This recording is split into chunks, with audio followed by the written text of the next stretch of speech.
زیادہ میرا مرکز، میرا سینٹر آپ نوجوان ہیں، جوان ہیں۔ اگر آپ سدھر جائیں گے تو علامہ اقبال فرماتے ہیں عقابی روح جب بیدار ہوتی ہے جوانوں میں، نظر آتی ہے ان کو اپنی منزل آسمانوں میں۔ سبحان اللہ۔ نوجوانوں کی منزل اکثر وہ اپنی منزل کہاں دیکھتے ہیں؟ معاذ اللہ کسی عورت پہ دیکھتے ہیں، اپنی منزل زمین پہ تلاش کرتے ہیں۔ لیکن علامہ اقبال نے کہا ہے اگر نوجوانوں کو اپنی حقیقت سمجھ میں آ جائے تو پھر منزل وہ کسی گلی میں تلاش نہیں کریں گے، اپنی منزل آسمانوں میں دیکھا کریں گے۔ آپ سب نوجوان ہیں، میرے مصطفیٰ بھی نوجوان، ابھی 20 سے 25 سال کی عمر ہے۔ نبی کریم کو جب ان کے چچا نے کہا کہ بھتیجے جا کے خدیجہ کے پاس کہو خدیجہ تمہیں ایکسپٹ کر لے گی، she will accept you، سو جاؤ تم۔ میرے آقا نے کہا میرے چچا رک جائے، آپ خدیجہ کی طرف سے خود پیغام آئے گا۔ چچا نے کہا کہ لگتا ہے بیٹے اگر دیر کرو گے خدیجہ کسی اور کو اپوائنٹمنٹ دے دے گی۔ میرے آقا بس رکے رہے۔ اس کے بعد کیا ہوا، خدیجہ کی طرف سے ایک آتا ہے، ایک غلام آتا ہے، اور آنے کے بعد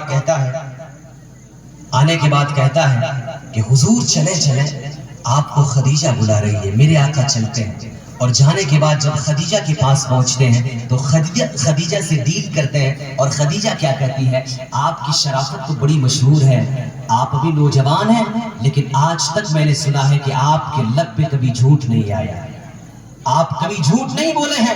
اگر آپ کی بات ایسی ہے تو پھر یاد رکھیے ہر کسی کو میں ایک گنا دیتی ہوں مزدوری، اگر آپ میرا کام کریں گے تو میں ڈبل دوں گی، ڈبل۔ یہ دیکھیں سچائی کی طاقت ہوتی ہے۔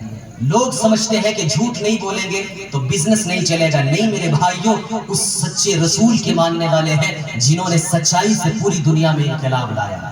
آپ بھی سچ بولے، تجارت میں سچ بولے، اس لیے کہ میرے آقا نے ارشاد فرمایا التاجر الصدوق حبیب اللہ، جو سچا تاجر ہوتا ہے، جو سچا بزنس مین ہوتا ہے، میرے آقا نے ارشاد فرمایا کہ وہ خدا کا حبیب ہوتا ہے۔ سبحان اللہ۔ جو سچا تاجر ہوتا ہے وہ خدا کا حبیب ہوتا ہے۔ میرے آقا نے سچی تجارت کر کے دکھائی، بس نکل پڑے۔ میسرہ غلام بھی تھا، وہ کیا دیکھتا ہے کہ جدھر جدھر سے محمد مصطفیٰ گزر رہے ہیں ان کے اوپر بادل ہے جو سایہ کیے ہوئے، اتنی دھوپ میں، اور الحمدللہ 4 مرتبہ میں عمرہ کر چکا ہوں، 4 مرتبہ، اور لے کے جاتا ہوں۔ اگر آپ بھی کبھی موقع ملے، خدا نے دولت دی ہے تو چلیں آپ دیکھیں، سخت ٹھنڈیوں میں بھی وہاں کی دھوپ آپ کو سخت لگے گی۔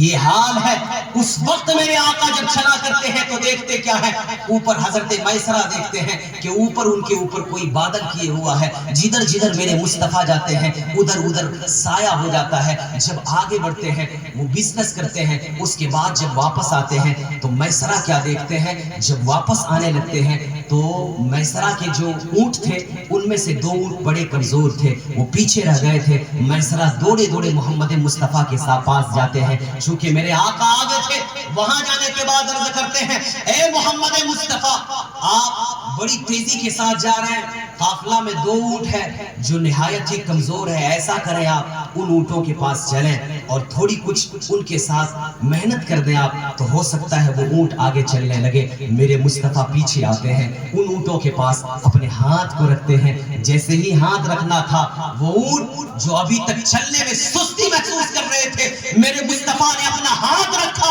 وہی اونٹ جو ابھی تک کمزور محسوس ہو رہے تھے، میرے آقا کے ہاتھ لگنے کی وجہ سے وہ تیز تیز دوڑنے کے لیے تیار ہو گئے۔ سبحان اللہ، بس چلتے رہتے۔ اس کے بعد جب بزنس کر کے واپسی ہوتی ہے بڑا منافع ہوتا ہے، اور جب خدیجہ کے پاس واپس پلٹتے ہیں تو خدیجہ کیا دیکھتی ہے کہ آج تک بزنس جو میں نے کسی کو دیا تھا اتنا فائدہ نہیں ہوا تھا جتنا فائدہ